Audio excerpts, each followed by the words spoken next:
یہ سب طریقہ کار آپ کو بتا دیا جائے گا۔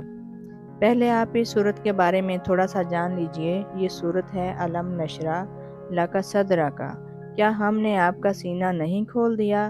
ووضعنا عنک وزرک، اور کیا آپ سے آپ کا وہ بوجھ نہیں اتار دیا؟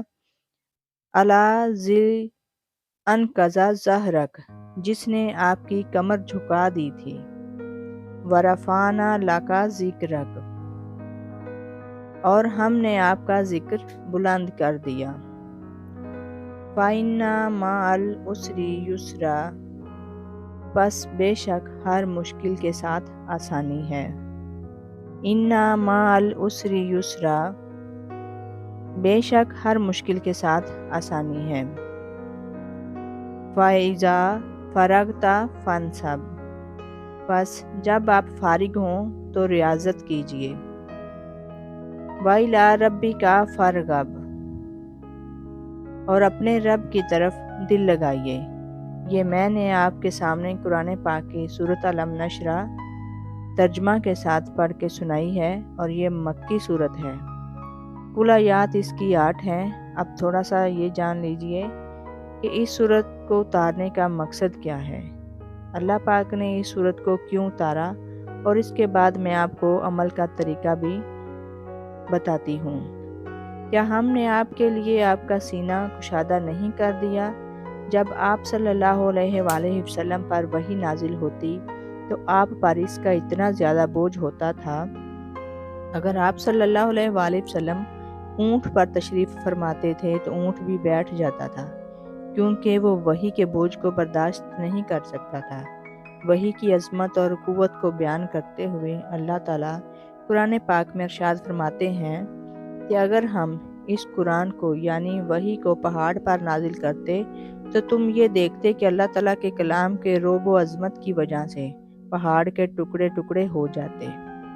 آپ صلی اللہ علیہ وآلہ وسلم پر اللہ تعالیٰ کا یہ عظیم فضل و کرم ہے کہ انہوں نے آپ کا سینہ مبارک کو کشادہ کر دیا، جس کی وجہ سے آپ کے لیے وحی کا بوجھ برداشت کرنا آسان ہو گیا۔ اس کے بعد اگلی جو آیت ہے وَوَضَعْنَا عَنْكَ وِزْرَكَ الَّذِي أَنْقَضَ ظَهْرَكَ، اور ہم نے آپ پر سے آپ کا وہ بوجھ اتار دیا جس نے آپ کی کمر جھکا دی تھی۔ اس آیت کریمہ میں بھی یہ بیان کیا گیا ہے کہ اللہ تعالیٰ نے آپ صلی اللہ علیہ وآلہ وسلم سے اس بوجھ کو دور کر دیا جو آپ کے لیے انتہائی وزنی تھا۔ اس بوجھ سے مراد وحی کی کیفیت ہے جس سے آپ نزول وحی کے وقت بوجھ محسوس کرتے تھے۔ اس سے مراد یہ منصب، رسالت اور نبوت کی ذمہ داری کا بوجھ بھی ہے جو آپ پر ڈالا گیا۔ آپ کو پوری امت تک اللہ کا دین اور قرآن کریم کا پیغام پہنچانے کی ذمہ داری دی گئی۔ اس کے بعد آیت ہے وَرَفَعْنَا لَكَ ذِكْرَكَ، اس کا ترجمہ ہے اور ہم نے آپ کے لیے آپ کی آواز شہرت بلند کیا۔ اس آیت کریمہ میں بھی اللہ جل شانہ نے رسول اللہ صلی اللہ علیہ وآلہ وسلم کی اپنی بے پناہ محبت اور الفت کا تذکرہ کیا ہے، بلند ترین مقام و مرتبہ کو بیان کیا ہے جس سے نبی کریم صلی اللہ علیہ وآلہ وسلم سرفراز کیے گئے ہیں۔ رسول اللہ صلی اللہ علیہ وآلہ وسلم کو یہ شرف عظیم حاصل ہے کہ جب بھی اللہ تعالیٰ کا مبارک نام لیا جاتا ہے تو اس کے ساتھ رسول اللہ صلی اللہ علیہ وآلہ وسلم کا مبارک نام بھی لیا جاتا ہے۔ چنانچہ اسلام میں داخل ہونے کے لیے جو کلمہ پڑھایا جاتا ہے اس میں بھی اللہ تعالیٰ کے اسم گرامی کے ساتھ آپ صلی اللہ علیہ وآلہ وسلم کا مبارک نام لیا جاتا ہے۔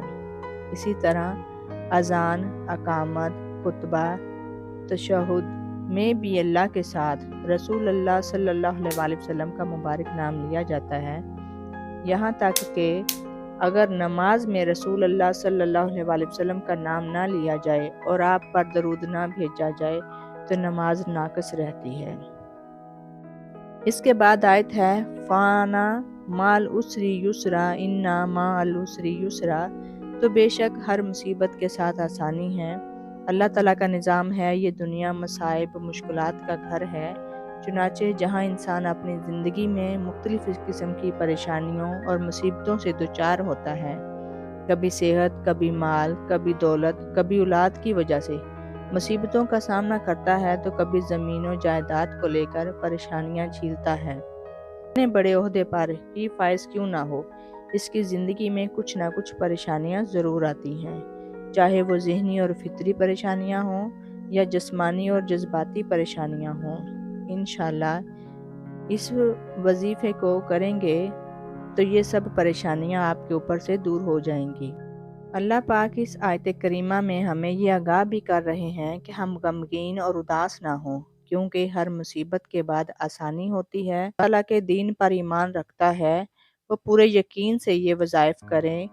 اگر آپ کو ویڈیو پسند آئی ہے تو اس چینل کو سبسکرائب کریں، لائک کریں، کمنٹ کریں اور گھنٹی کے بٹن کو ضرور دبائیں تاکہ آپ دیکھ سکیں معلومات سے بھرپور ویڈیوز۔ اللہ تعالیٰ سب کے لیے آسانیاں پیدا کرے۔ اللہ حافظ۔